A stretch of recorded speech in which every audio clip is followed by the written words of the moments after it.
Chapter 8, The Ghetto. In the center of Long Island, 3 large central farms made up 80% of the island. Following these farmlands was the ghetto. Captain Jatam's land was in the center. Major UNs to the north and General Abo was to the south. The richest among the Anacatas in New York. They all had generation wealth that goes back hundreds of years. Captain Jatam's family wealth came from capturing and training slaves. Major UN's family wealth was created from the technology of the waste system, and General Abo's family wealth by financing both Captain Jatam's family and Major UN's family's projects.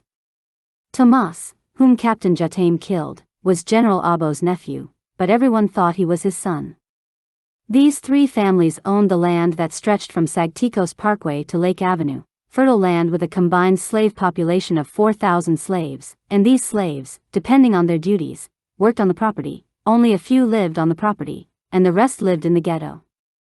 Those that worked on the land were bused to their owner's land.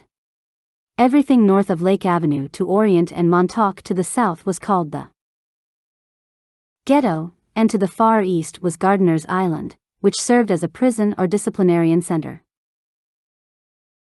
There was only one entrance to the west, and a 25-foot steel fence ran from Stony Brook to Islandia to the east, separating them from the ghetto. These 3 were the wealthiest men in New York, called the Terrible 3. And their land was known as T3. The ghetto started as far south as Connecticut River State Park Preserve train station, just 3 miles northeast of General Abo's estate. Those who didn't work the land for T3 worked the waste stations. Wakatilian slaves worked 3 8-hour shift days. The morning shift was from 8 a.m. to 4 p.m., the mid shift from 4 p.m. to 12 a.m., and the night shift from 12 a.m. to 8 a.m. The train ran only 3 trains per shift in 30-minute increments, starting at 6:30, 7 o'clock, and 7:30 a.m., and if one didn't catch their train or was late, great pain would befall them and their family. The train station was the only entrance and exit for the slaves to T3. These trains ran incredibly fast as they shipped the people to the different waste stations in Burlington, Vermont, Richmond, Virginia, Columbus, and Cleveland, Ohio. These locations would ship the waste underground to one central location, White Mountain National Forest, to process clean water, hydrogen fuel, brickmaking, biogas, and other materials and functions. 2 months on Captain Jatam's land, on Abooksigun's 16th birthday, Abooksigun, Dung, Owitz, Rana, and the twins made their way down to the captain's wine cellar and decided to drink a bottle of wine. After a few hours of discussing their next moves, Abooksigun looked at the wall. "I just want to see what I'm not supposed to see. Fuck old one, let's go to the ghetto and see our people." Feeling tipsy, Akutukananu said, "Let's go and see." AkunSimBel said, "Yeah, let's go." Dung and Abooksigun started joking, and Dung said, "I wonder if heaven got a ghetto?" They began to sing Tupac's song entitled, "I Wonder If Heaven Got a Ghetto." Dung rapped, "I was raised, the little nigga doing bad shit.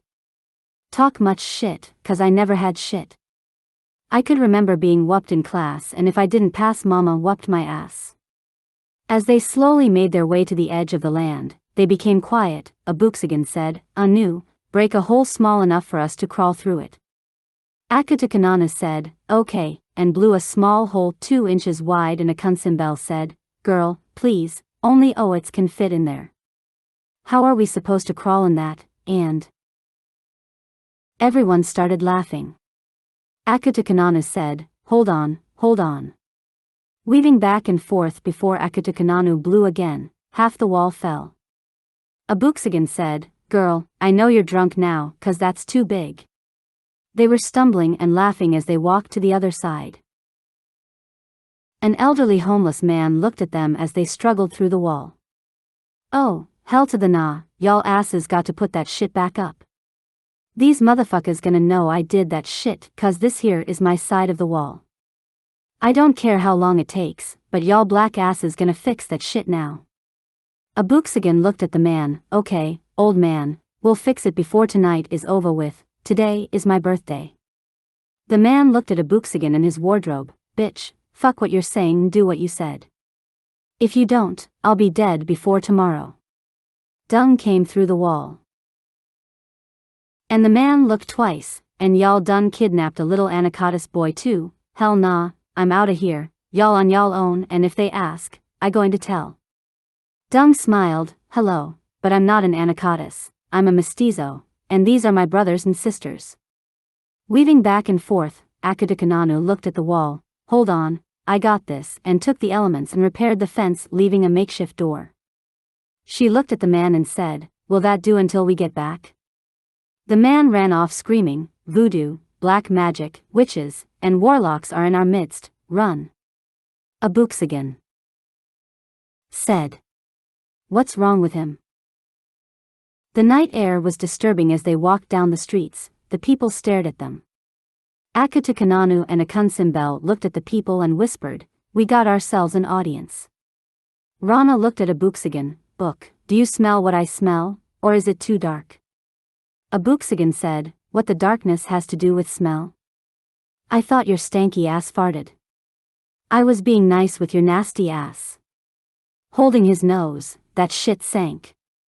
They said nothing as they watched the women degrading themselves and the men taking advantage of the women for cryptos. As the night went on, Abooksigun and the twins walked the streets until daybreak, and they became saddened. Akutukananu sang a song by her entitled Fighting for You, and Abooksigun sang background with AkunSimBel, and the people started gathering around them, all the smoke in the air, feel the hate when they stare, all the pain that we bear. Oh, you better beware. Their guns don't play fair. All we got is a prayer. Abooksigun had never seen so much disrespect, low self-esteem, and degradation among his people that he cried. A stranger asked, why are you crying? Abooksigun got mad. Am I a robot to not show how I feel? Do you not see what I see? You foolish man. Who told you that a man is not supposed to cry? You fool, how can you even act like you're not a human living in inhumane conditions? Or has all this caused your heart to be callous? Abooksigun wiped the tears from his eyes and looked at the man in his eyes. I know you all don't know me. But my father once told me in the olden days, the South was the megacenter of spirituality, and the farthest away from the South, voodoo and witchcraft dominated the states. It was debatable if the one city in the South, New Orleans, had more witchcraft than the rest of the United States. That was in the ancient day before the Abenians, but one thing is for sure, we know Satan planned to dominate this planet, and it is what it was, before they arrived, for they are his minions. But what I see here terrifies me, but it looks as if we have gone back 2,000 years instead of going 2,000 years ahead in time. Abooksigun noticed the people gathering around him as he continued to speak. Let me go back to the Nazi era when there were thousands of African Germans. They were banned from relationships with white people, excluded from education and employment, and some were sterilized, taking others to concentration camps. Once World War I broke out, some African soldiers who fought for Germany settled there. But there was a second group whose presence fed into the Nazis' fear of racial mixing. As part of the treaty signed after Germany's defeat, French troops occupied the Rhineland area of Western Germany. France used at least 20,000 soldiers from its African empire, mainly North and West Africa, to police the area, some of whom had relationships with German women. The term Rhineland bastards was coined to refer to the 600 to 800 mixed-race children resulting from those relationships. The period spoke to some people's imagined fears of an impure race, and they made up stories and racist caricatures of sexually predatory African soldiers. Once in power, the Nazis' obsession with Jews and racial purity gradually led to the Holocaust, the industrialized slaughter of 6 million Jewish people during World War II, and the mass murder of Roma, people with disabilities, and some Slavic people. Black Germans were targeted, too, although not in the same systematic way. The Nuremberg laws, which outlawed marriages between Jews and other Germans, were passed. They later amended it to include black people and Roma in the same category as Jews.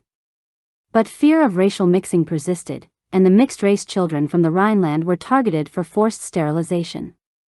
They forced men to have a vasectomy and were given a sterilization certificate, the only thing that allowed people to work. It also forced them to sign an agreement saying they would not marry or have sex with people with German blood. It subjected all black Germans to persecution under Nazi rule. The genocide of the Herero and Nama people in Namibia already led to a negative view of Africans. After Hitler came to power, they were harassed, humiliated in public, excluded from work and education, and rendered stateless. There was some resistance, but they kidnapped and murdered those.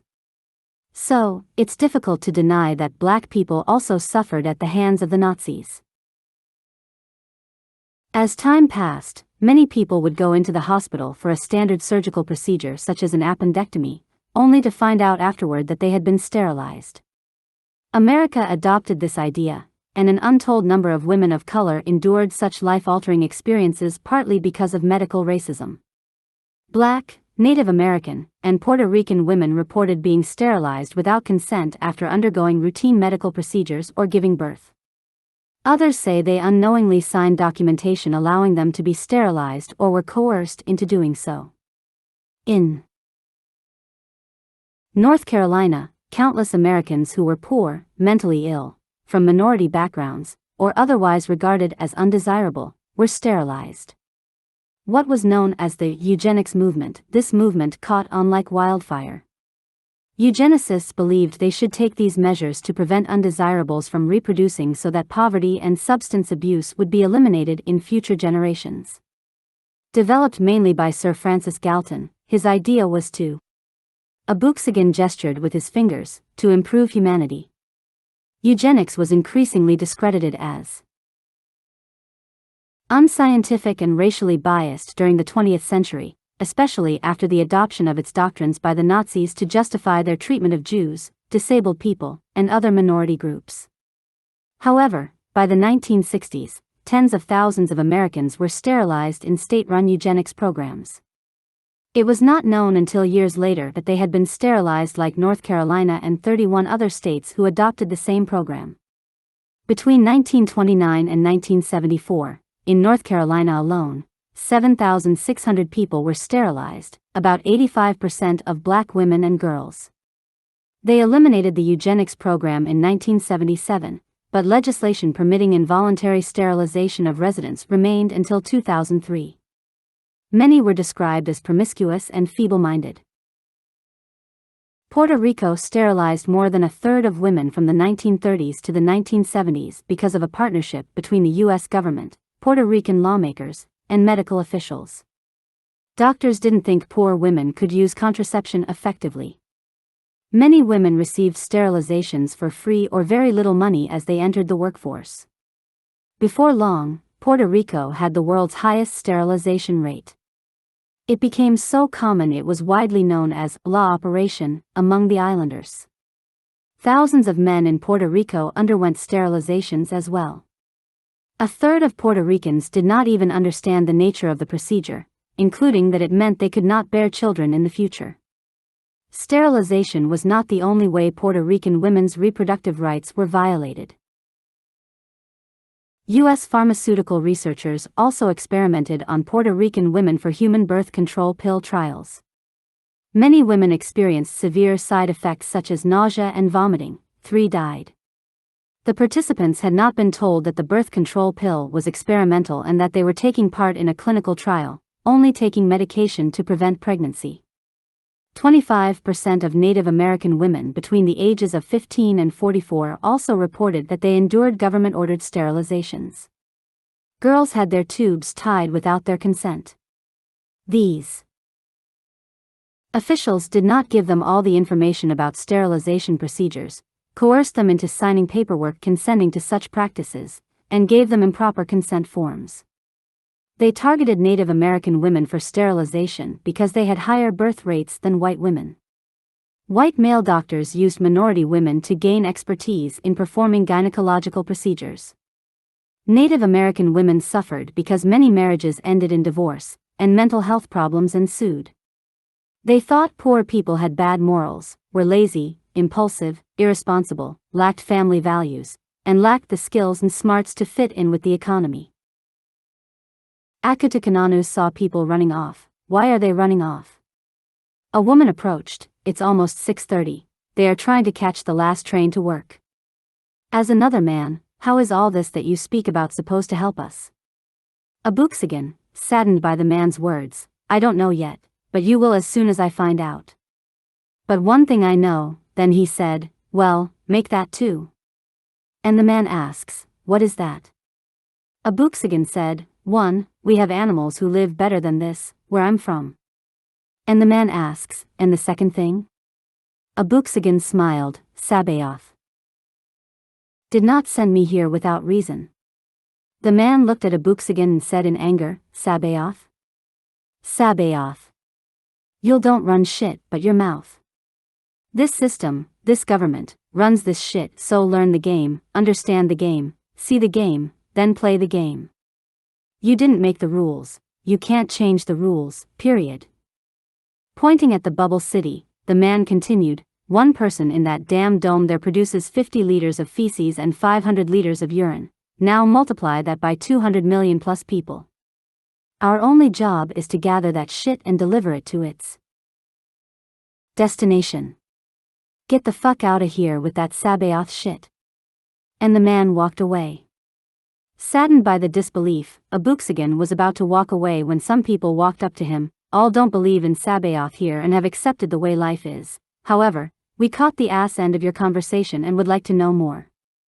Abooksigun smiled, there's no need to explain, for I truly understand.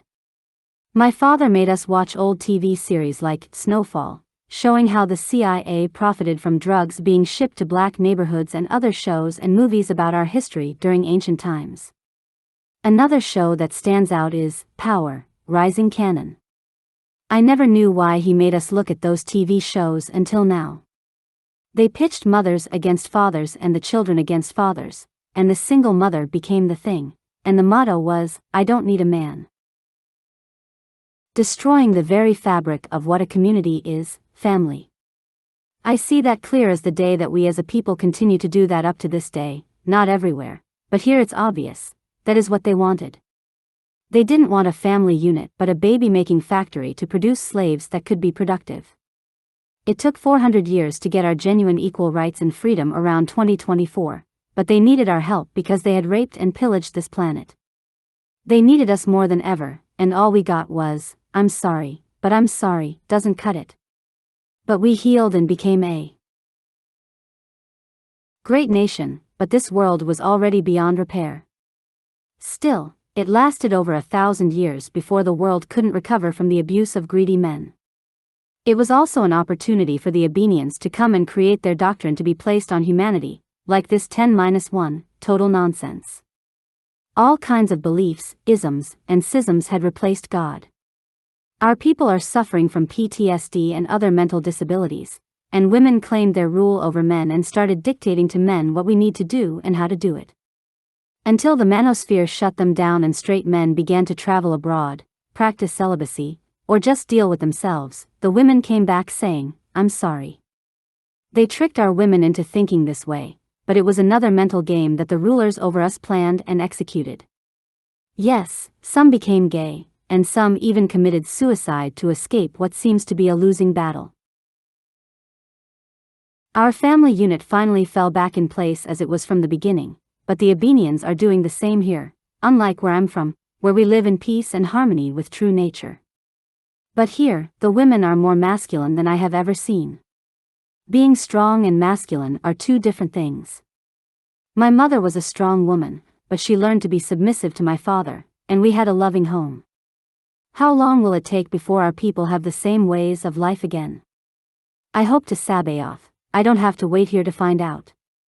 I will do his will and leave here as soon as possible.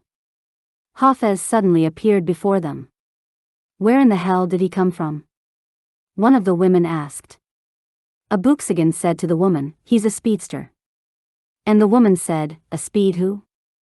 Abooksigun smiled, I will explain later, for we have not demonstrated the power of Sabaoth as yet, and turned to Hafez. Yes? Hafez said, man, we've been looking all over for you. Old One said you need to return. The general wants to meet tomorrow, and the major wants a meeting within the hour with Captain Jataim about. Whispering, our little meeting. Abooksigun and the small group had been up all night, and it was 9:30 a.m., and he quickly said to Hafez, I forgot. Take me there, and you guys be careful and walk back as soon as possible. Hafez held Abooksigun and took off to the captain's place. Without changing clothes. Old One insisted that Abooksigun change, but he didn't, just make up a lie, and let's get through with this meeting. Abooksigun said after seeing what his people were going through. Old One agreed and continued on their way. As they made their way there, Abooksigun apologized for his behavior and tone with Old One and explained what happened at the ghetto. Old One explained why he didn't want him to go there until it was time, but Abooksigun looked at Old One. There's no way any time can prepare a person for something like that, but things have to change, and now, they discussed the matter as they headed north to Major Un's property. Arriving on the edge of the property, Rana and Hafez, the speedsters, were dropped off a mile away just in case they were needed as Deabra morphed into Captain Jataim. At the same time, Segamatsu looked up ahead with his X-ray vision. Segamatsu looked at Abooksigun. He is inside with two women bound hands and feet. One is bound to the ceiling and another to a bed. Abooksigun looked at Old One, and you wonder why I get mad. Old One said, I understand, and I agree, but we have to play this one smart. We need all this land along the Great Wall to control the land. These three men are the riches in the land of the Anacatis. Abooksigun bit down on his lower jaw hard. Yes, I know. Deabra knocked on the door as Captain Jataim, as Old One fed the words to say, open this door, you old motherfucker, and pour me a drink. Major Un opened the door and said, bring your wrinkled ass in, and I got us a surprise in the other room. Just the way you like her hanging from the ceiling, you little dick motherfucker. Deabra asked, where's the family? Major Un poured them a drink. You were gone so long they went with the Abenians off-world. Lord knows how long they will be there. I hear tell it. The place is a paradise. But my old ass like it here, especially since they've been gone. All I got is peace and pussy. Deabra smiled as she took a sip of the liquor the Major handed her and started coughing. Major Un said, that's your favorite, you mean to tell me you can't hang no mo? Laughing as they walked toward the door, the Major said, I know you ain't bring these Katies with you. Deabra said, Old One here is about to retire with his old ass, and I got me a replacement and showing him the ropes. Major looked at Deabra, well, Captain, you know good and damn. Well, I don't allow no Katies in my home. Send them some bitches to the porch until you're ready to leave. Abooksigun and Old One walked toward the door, unaware that Deabra had already opened the door to where the young ladies were. Deabra saw two teenage girls in pain. She was so enraged that she grabbed Old One's huge knife that he kept on his side, and without hesitation, she thrust it through the Major's lower jaw until it came out the top of his head and morphed back into herself. She screamed. Abooksigun looked at Deabra, as the two speedsters rushed to their aid. Abooksigun scratched his head. Well, let's see what we can find while we are here. Rana and Hafez ransacked the place within 5 minutes. Rana said, we discovered a room locked downstairs in what appears to be a basement. They all headed downstairs and destroyed the door. The room was filled with servers and one central computer, but no one could figure it out until Abooksigun sat down. My sister was right. I understand it all. It's computer language. He started reading the code and discovered the layout of the bubble city with blueprints and crypto transactions. Abooksigun created a crypto wallet for a man named Dung Sr. and transferred a large amount of crypto to his account, showing the purchase of the land and all of his slaves in Dung's name and making it seem that Major Un retired off-world. Major Un had a 3D and nano printer and some computers set up. Abooksigun unknowingly found out that he did indeed understand computer languages, and his sister's words came back to mind as he smiled. He took out his Torah and started making 30 for his crew. We don't have to share our Torah any longer, Dung, and I'm finna make everyone some weapons as well. We might be here for a while, so you might as well make something to eat and call the rest to come and get rid of that body before daybreak. The Jun will be soon, and enlightenment must begin ASAP. Abooksigun and Dung began making the weapons and Torahs, which took 3 days to complete. That night, Abooksigun said, "Let's go back to the ghetto and see what's happening." This time he took the Dirty 30 with him. The man they had met before was there, and Dung asked politely, "What is your name, old man?" The man looked at Dung and became afraid, and Dung quickly said to the man, "Wait. I have something for you." Reaching into his coat, he grabbed his Torah. "Do you know what this book is?" And the man said, "Of course, the holy book, the Torah." Dung smiled, "Yes, the last time we were here, you ran off in fear screaming witchcraft and voodoo. Sabaoth created the evil one, and he is greater than him. How do you not know that Sabaoth gives his people powers greater than that of the evil one? But as soon as you see great works, the first thing people say is that it is evil. Even the Torah says to test the spirit and see if it's true. I didn't give you a book of witchcraft but a Torah." The man opened the book and started flipping through the pages, and Dung asked, "Can you read?" The man smiled, "Many around can't, but yes, I can." Dung looked at Abooksigun, "We need to make some more." Abooksigun smiled, "Of course we do." Dung said, "Can we count on you to read to the people and help them learn to read for themselves?" The man smiled, "Of course." They walked through the street, and the people gathered around asking questions, and they all taught the people. Before long, the people left to make it to the train station. Connecticut River State Park Preserve train station was an enormous 3-story building. Abooksigun and his crew jumped on the first train as the people started educating them about the different locations. A hover train stood there, a bell rang for 3 seconds, and the doors slowly closed. "This train is faster than I thought, but it is smooth as hell." Old One said in amazement, "This is the first time I have ever been on it because Captain Jatam snatched me off that boat faster than anything I saw. I was confused and heartbroken, and I didn't care what happened to me, so I bypassed the things most of my people were going through." Abooksigun was surprised to hear Old One speak of this past. Dung and the rest enjoyed the scenery but didn't say a word as different people gave them a brief history of the city. Bypassing the bubble, they were in Richmond, Virginia. 7 minutes to get to Richmond, damn, shouted Deabra. Hafez said, "Yeah, I need to see how long it takes me." Rana smiled, "I'll race you to see who's the fastest." Abooksigun smiled as he listened to the crew and the people. The train left Richmond to Columbus, Ohio, then to Burlington, Vermont, and took a turn to White Mountain National Forest. It stood there for nearly an hour before the doors closed, then headed south alongside the old Interstate 89, crossing the river alongside Interstate 95, heading toward Long Island. As the sun shone, Abooksigun noticed an island to the far east of them, that looks like some kind of prison or something, and people instructed him that the slaves who cannot be tamed or the rebellious are sent there to die.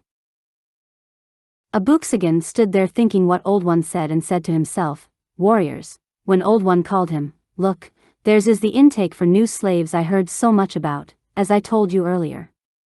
But because of Captain Jatam, I have never been there. But these people are manipulating people to become slaves, especially people from Haiti, Madagascar, and, look, Ireland." Pointing outside the window at a ship. "Do you see those markings on that ship? That ship picks people up from Ireland and other small surrounding countries. People who are hungry and desperate, ORE. That's old Ireland." No one knew about Abooksigun's family except Dung. Abooksigun kept quiet for the rest of the trip. The train finally stopped, the doors opened, and many people stared as they exited the train.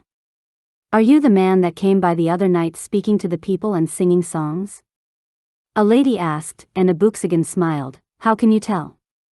She looked at Abooksigun from head to toe. "Your clothing, everyone but you and this anacondas, pointing at Dung, are wearing the same thing, and even these men with you wear burlap. Anacatus doesn't come to the ghetto as he does. Abooksigun looked at Old One. Well, I guess it's time to get with the program. Old One said, it's about time you put on what everyone else has on. Abooksigun smiled, no way, y'all finna wear what I'm wearing. You act like burlap is linen or silk. Y'all got to get with the program, plus, that stuff looks itchy. Do you think I'm going to walk around with that on? You're crazy, besides, I need to check out something on that computer again. Abooksigun thought about the prison and asked the lady, how do we get to the prison? The lady said, Gardener's Island, it's impossible to. But go to the nearest island and take a boat the rest of the way. Abooksigun looked at Agata, or a block of ice, and the lady said, excuse me, and Abooksigun said, oh, never mind, I was thinking out loud. Abooksigun and the men talked to the people, but Abooksigun became eager to return home. They finally returned home, ate, and discussed what they had learned, and Abooksigun fell asleep in Captain Jatame's recycler.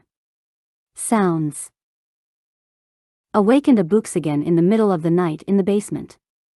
It was Dung making Torahs, rubbing his eye.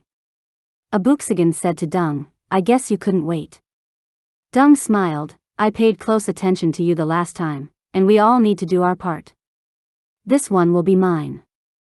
Abooksigun agreed, assembled another computer, and started looking for the information on the prison and its security system, and then turned to Dung, what's up with that other guy on the other side of Captain Jatame? Dung quickly said, well, his son was the guy that old Captain Jatame shot and threw in the ocean. Abooksigun thought, we need him out of the picture before he alerts those Abenians of our presence, and we will have to fight, and these people haven't even been enlightened. Daybreak, we have to see him because I wonder what he has over there. There's nothing over here about what's over there. It is a completely separate system, or it's not networked to each other. He was supposed to get back in touch with us and hasn't. He might just have to be knocked him off like ol' Majorun. Dung agreed.